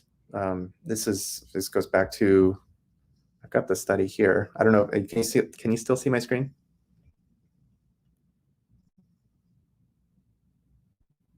Now I can, yes. Okay, sorry. So this goes back to 1969. Dalrymple sampling historical lava flows, meaning these are eruptions that happened within the previous decades. We know when they happened, and on a radiometric dating scale, these should be zero age samples, right? And so by looking at those, he found that there was excess argon in a handful of those samples. I mean, he looked at 26 lava flows, and it's worth pointing out that 2/3 of them gave an age of 0, right? I mean, there was no, it worked. I mean, that assumption that you would have potassium present but no argon present at time 0 was valid, right? But in a handful of them, there was a little bit of excess argon. What that does to the age, though, I want to show you the model age here was anywhere between 200,000 and 1.2 million years, right? So this is, I mean, it sounds like a lot because a million years is a lot older than, say, 10 years, which might have been the age. But if this only really matters if you're dating very young samples. If we came back in 500 million years and dated the same lava flows, well, the age of this lava flow would be off by 1.2 million years. So we might date it as being 501 million years as opposed to 500 million years. And that's not going to make a big difference in the grand scheme of things. It would make a difference, though, if you wanted to know whether this volcano erupted 200,000 years ago versus 100,000 years ago or 50,000. So he recognized back in the 60s that we do need to account for this. And we do account for this in the argon-argon method, and especially by constructing what's called the argon-argon isochron. And that allows you to determine the initial argon concentrations when the system became closed. And so this results in much better ages. It can account. It's a lot easier to account for lost argon or excess argon. Whether that assumption that the daughter isotope was not present in any quantities at time equals 0. That's how we test that assumption. There are a lot of misunderstandings, I think, with regard to radiometric dating. One I mentioned. The other is that we can only date really old things, and so we can only date things that are millions of years old, and therefore we can really test whether those dates are accurate, and that's just not true. The youngest sample I've dated was 0 years old, and I got ages of 0 years. I mean, it actually works just fine in many systems, dating extremely young samples. Even with carbon dating, like you can, it works extremely well dating samples that are between 0 and 70 years old. Right.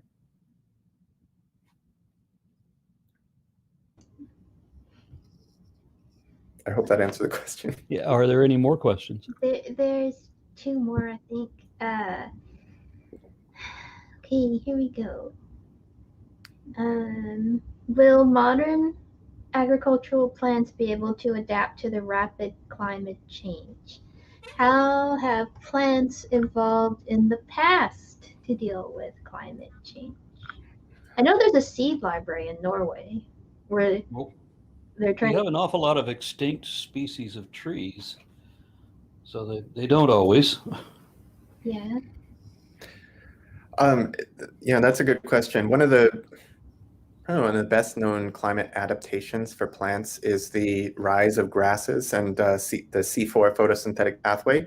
If you go back to like your high school biology, you remember photosynthesis has like a C3 pathway and a C4 pathway. You learn about them both, but maybe not why they are there. The C4 pathway is an adaptation to lower carbon dioxide concentrations. Right, throughout the Cenozoic, the concentration of carbon dioxide in the atmosphere goes down and down and down slowly, especially when you get into the quaternary and so the Pliocene and Pleistocene. It's very low compared to what it was for most of the Cenozoic. So we get the evolution of grasses about that time, and this extra photosynthetic pathway that can deal with low amounts of carbon dioxide. Right now, that's not a problem. There's an excess of carbon dioxide, so that's not going to hurt the plants per se. The biggest concern is where they can grow, and because they're all very sensitive to temperature extremes and to water extremes, right? The too little or too much water. It's not like there's time for the plants to adapt to these changes. What really needs to happen is for our agricultural centers to move or expand into different latitudes. I mean, you can kind of see this happening with some industries, like the wine industry. The best places to grow grapes for wine is different today than it was, 50 years ago, and that'll continue to change. I think for a lot of agriculture, because there's so much of it is artificial, like the fertilizers that we use and the modifications that we can make to the soil. We can do a lot to buffer and compensate for the climate changes, but it only gets us so far. And that may be a problem, because if you're a farmer, you can't just move the farm. You already own the land that you sit on. So if you can no longer grow the crops on your land that you're used to growing, that your family's been growing for so many years, what can you do about it? You change the type of plant and just got to grow whatever you were growing. It's got to grow somewhere else. I'm sure that So that's the best way to do it. That scientists can do some things, but I wouldn't rely on it too much, like GMO crops that are drought resistant or something like that. And you could grow crops indoors, like you could use greenhouses, like only bigger. But it's there's only so much you can do, and like it will cause political instability if only certain areas of the earth can grow food. Yeah, it does just get you so far. It's Yes. worth pursuing because it adds a buffer, gives you a time buffer. It helps delay the consequences, but it also can just enrich the efficiency of agriculture overall, and that's something we should look for anyways. Mm-hmm. Exactly. Right? Higher efficiency you can do it, then that means the less land you got to use, and the less agriculture just feeds back into the climatic change. Mm-hmm. That too. But When you get 8 ultimately, it does billion apply people, pressure. I mean, if you can't grow enough food for your own country, then you depend on imports from other countries. But if those other countries have the same problem, then you have this economic tension that sometimes may be resolved and other times could lead to big disagreements or war. I don't know. I don't know that we can feed this many people with less available farmland. when you've got 8 billion people on the planet, you need to be very, very efficient with both energy and food production, and we're not. Less fish as well, because they're it's like an aquarium. They're adapted to a certain temperature, and if you got your temperature off, there's going to be trouble. And it's not just the temperature of the water. The cold water and the warm water circulate, and they bring they oxygenate the water. They turn up nutrients. It's like a self-adjusting aquarium right now, and you're going to throw the temperature off, and that's going to have lots of effects on everything else that's in the ocean. We got yet another super chat from Doubting Thomas, $50 again. Thank you very, very much. Very generous. We'll survive, probably. I don't even know if we'll mitigate it, but it won't be the same as it is now. Life will be very different. Yeah, somebody suggests we go vegan, and one of the things that, and I actually support that a bit, but we're going to have to start making our own food on an industrial level, where we make different kinds of food, and we do it out of preferably vegan recipes. Well, again, we have the technology to do this, we have the wherewithal to do that. We just don't, and it's because people, I want to do things the way my granddaddy did them. And that's the mindset we got to get past. That's not natural. Yeah. It's got chemicals in it. Yeah. Okay, here's another question from PhD Tony. Would your guests like to comment on the Rainian? Oh, sorry, I'm murdering that. Glaciation and the Snowball Earth. When did that occur, according to the young Earth creationist? So apparently that's not in the timeline. Yeah, well, so discussing the snowball Earth glaciations within the context of young Earth creationism, their common strategy, as far as I know, what I've encountered, is to just deny that these are actually glacial events, which is not something you can do now, I think, compared to 30, 40 years ago, when the evidence is more tentative. I mean, at this point, the evidence for this widespread glaciation, and specifically the mechanism of deglaciation, is so robust that you can't get past that. It is interesting, like I mentioned, they will accept that there had to be some sort of recent ice age. They try to cram it into this timeline, which is impossible because you have, several million billion tons of ice that has to grow out and then completely go away, and then grow out again, and then completely go away. I mean, this is something that can happen on that quaternary timescale of 2.6 million years, but not something that can happen within a few centuries. When you talk about the snowball Earth, it's even more problematic. Within young Earth creationism, they will discuss what's called the pre-flood boundary, what they think is in the geological column, that point at which you distinguish between pre-flood deposits and those deposits that were laid down during Noah's flood. And at least in all of those distinctions that I've encountered, the snowball Earth events lie in the pre-flood deposits. I mean, they're well before the Cambrian, about 640, 720 million years ago. So these are Neoproterozoic events. But there is no way to accommodate that, especially the geochemical evidence for this, because it's one thing to look at the glacial tills and say, well, there's got to be some other way to explain this diamictite here. The glacial tills, it's like the picture I showed you. You got like boulders mixed in with dirt and dust and clay and such, right? So you got all different grain sizes, and they're very distinguishable strata in the geological record. But even if we could try and argue that this was ambiguous somehow, we can look at, say, the stable isotope record of carbon, of sulfates, of nitrogen, of other relevant elements that got cycled around in this crazy snowball Earth event. This is when the glacial extent came down to pretty much through the tropics, and so just about everywhere we went on Earth was glaciated. So you could expect something like that to shut down most of the carbon cycle, most of that biological pump on Earth, because we don't have open oceans anymore that are producing, producing photosynthetic algae and things like this. What's interesting, though, the end of the snowball Earth episode eventually occurs because the concentration of carbon dioxide in the atmosphere, I mean, with the absence of with that marine productivity going to almost zero, you have nothing removing carbon from the atmosphere.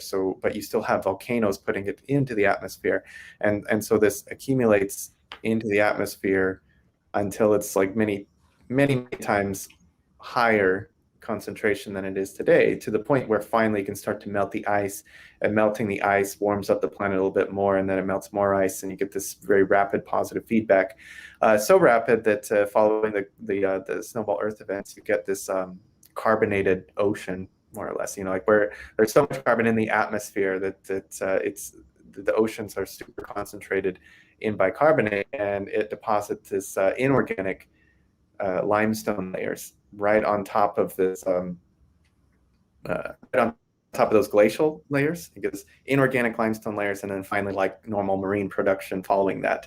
And the carbon isotope signature is really clear. Like, this is basically mantle carbon that accumulated in the atmosphere until it was so concentrated that it could result in this lime deposit.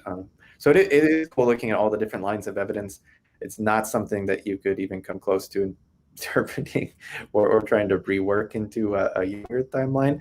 It's one of those things where if you look at the details and just flat out refutes it, just by itself, if you could look at nothing else but the like Sturtian and Marinoan glaciation, Somebody asked, and then they use sometimes for some young Earth creationists use the Bible as a science textbook.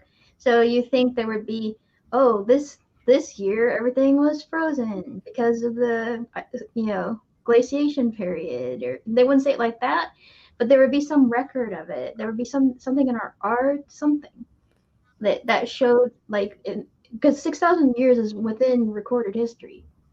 And Right, and even if we could devote that entire 6,000 years to this kind of episode, like there isn't enough time even to grow an ice sheet that large, let alone to deposit the deposits that are associated with that glaciation event.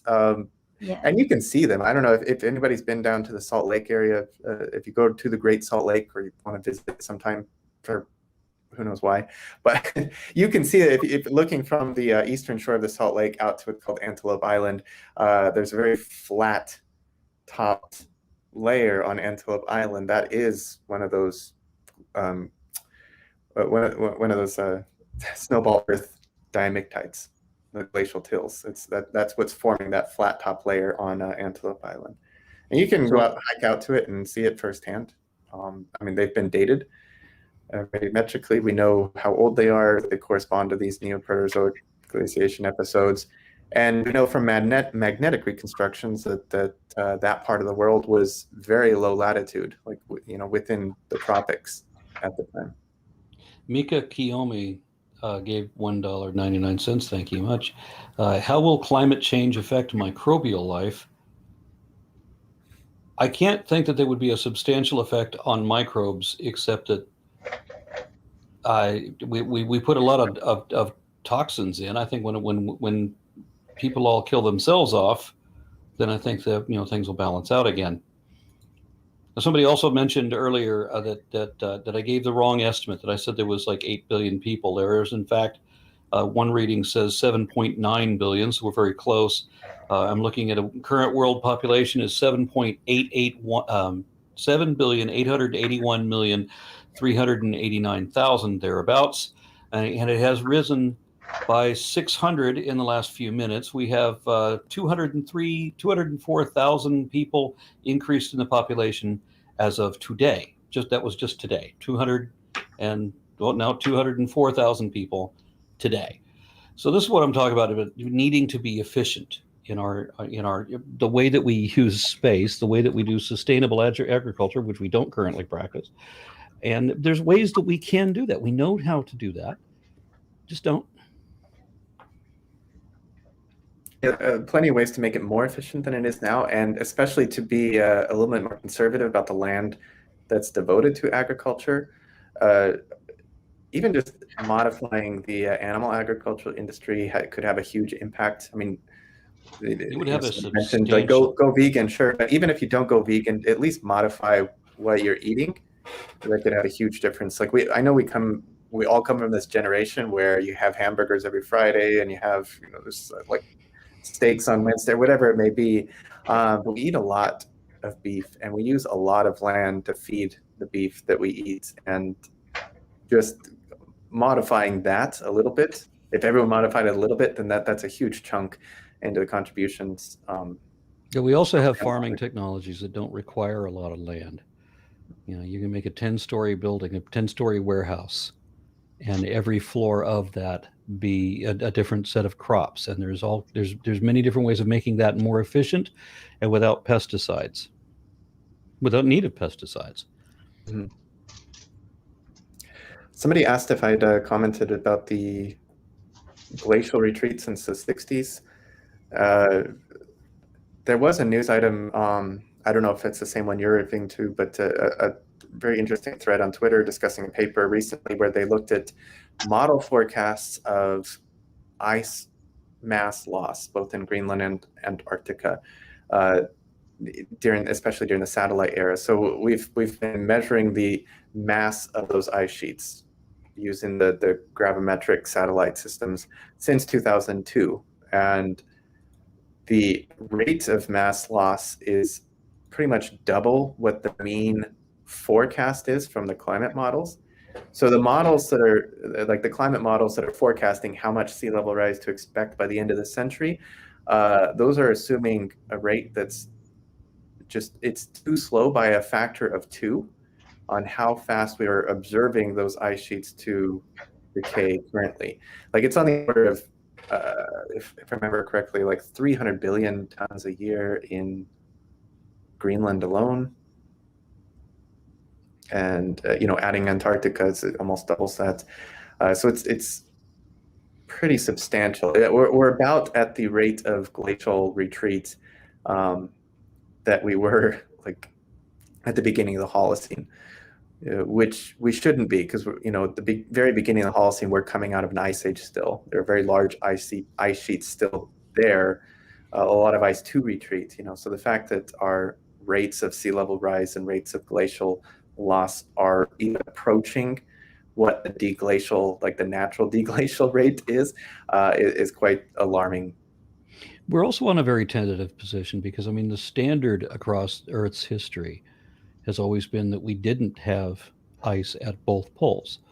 So that the water level was always much higher. I mean, the United States was, North America in general was for a long time repeatedly divided by it was divided into basically two continents with a shallow sea, the western interior seaway cut through the middle. The entirety of Texas, the whole state, was underwater, along with much of Colorado and all of Kansas and so forth. And so that was the natural way. That Europe was a handful of islands for the most part. And so if this is the way things normally are, now we're in this lucky point where Europe and United States, or Europe and North America, are both full continents, and now we're flirting with with wiping out all the ice so that we flood the system now, literally flood the system. And I don't know why we're so hesitant to accept these realities if they are uncomfortable.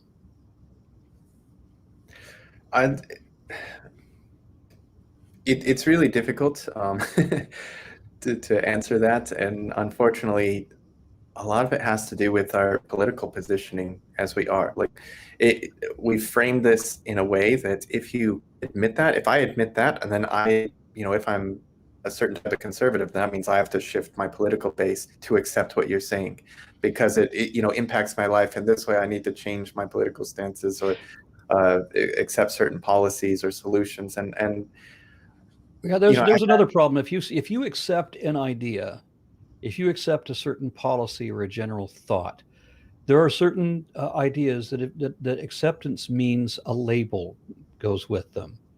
That means you're one of these. You're into blankism, or whatever.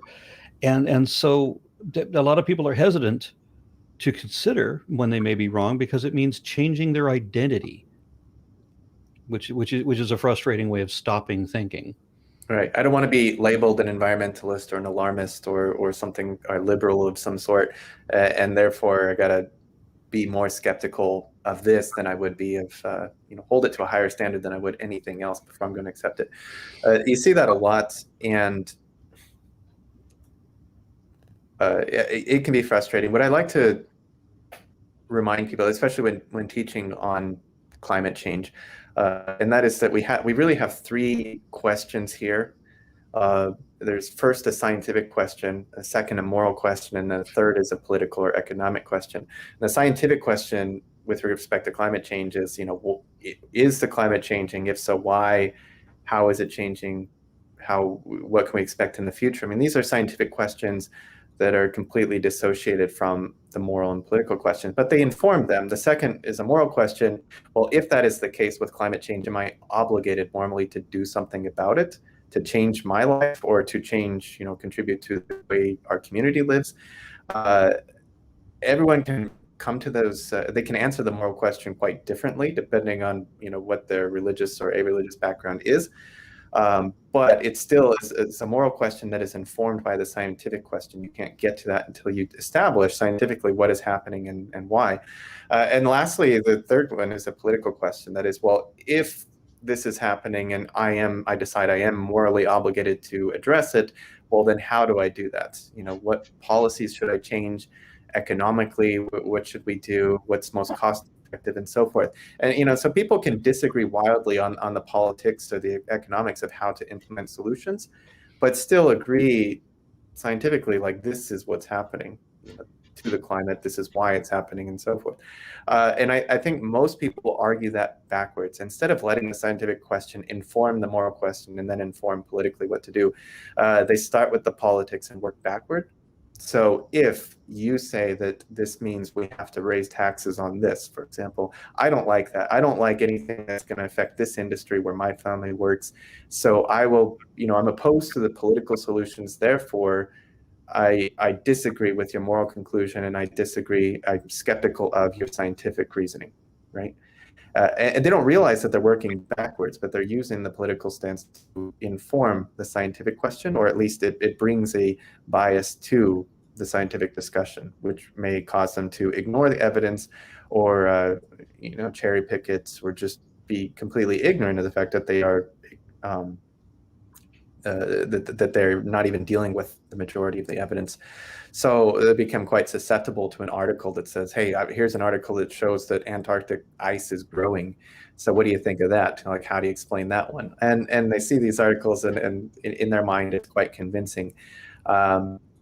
It works the same way with climate skepticism as it does with creationism, where their strategy often is to work from this appeal to authority. So they find a handful of people who have some legitimate degree or background in this, who will, bring this counter consensus position. But instead of going through the normal scientific modes of, proposing a hypothesis and testing it, they bring it direct to the laity, like to people who have no background in this, to the non-experts who are going about their lives, and they may be interested. Well, what should I think about climate change? And they're selling this counter consensus position direct to people who are not in the discipline. They're not trying to persuade fellow scientists of their position. They're only trying to persuade people who just have the most basic backgrounds in science, because they don't do that professionally, right? And so when you see that direct to consumer sale of pseudoscience,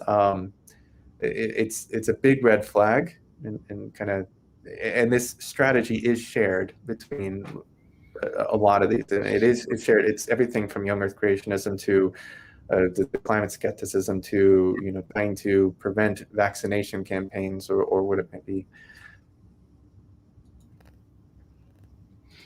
Okay, do we have any more questions, dear? No.